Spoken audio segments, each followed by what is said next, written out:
Both pilots blacked out midair, and there's no one left in the cockpit, except a terrified 12-year-old girl. At first glance, young Amelia Grace seemed like any other wide-eyed 12-year-old, clutching her backpack as she boarded Flight 402 from Denver to Seattle. No one, not even her, knew this ordinary day would spiral into a terrifying fight for survival. Because fate doesn't knock, that it crashes through the door at 30,000 feet. Amelia was used to turbulence, but not just in the skies. Back home, she was the strange girl who read flight manuals instead of fairy tales. Her father, a decorated Air Force pilot, had vanished in an air accident when she was 6. Since then, she'd been obsessed with airplanes. Understanding them was her way of staying close to him. Nobody noticed her quietly mouthing along with the safety briefing.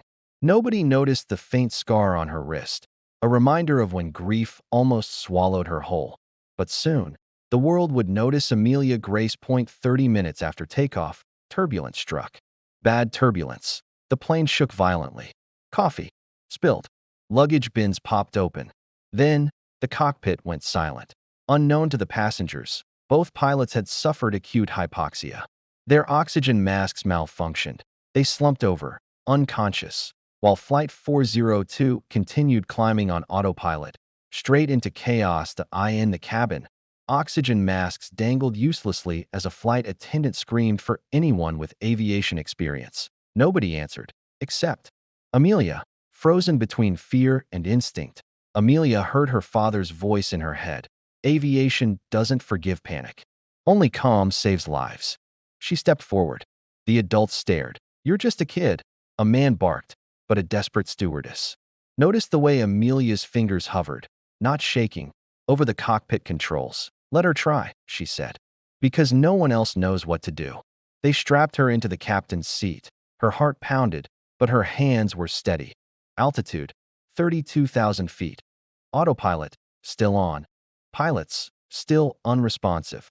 Amelia remembered her simulator practice. Her late nights memorizing instruments. Step by shaky step, she lowered the oxygen masks manually. Pilots stayed out cold.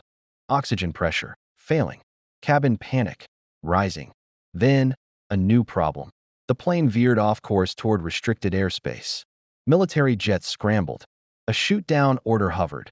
Through trembling tears, Amelia radioed air traffic control. This is Flight 402, my name is Amelia Grace. I'm 12. Both pilots are down. I need help. For 30 agonizing seconds, silence. Then a calm voice replied, Amelia, we hear you. And you're not alone. We'll guide you down. Her hands moved across dials as if her father's were guiding them. Descent. Initiated. Landing gear. Engaged. Speed. Reduced. 0.1 mistake. And 200 lives would end. Outside, jets hovered, ready to intercept. Inside, passengers held hands and prayed. For a little girl they didn't believe in. Down below, in a control tower, a man watched radar with tears streaming down his face. It was Colonel Thomas Grace, her grandfather, retired, broken since losing his son. He whispered, come home. Baby girl, bring them all home. Runway in sight. Too fast, too steep, too young, too impossible. But Amelia pulled back on the yoke. Gently, smoothly, precisely. The wheels kissed the runway. Brakes screamed. The plane stopped. Tears.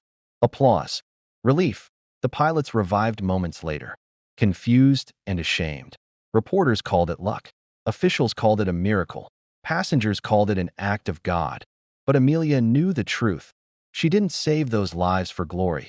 She saved them for the man who once said, one day, kiddo, the sky will ask you to be brave.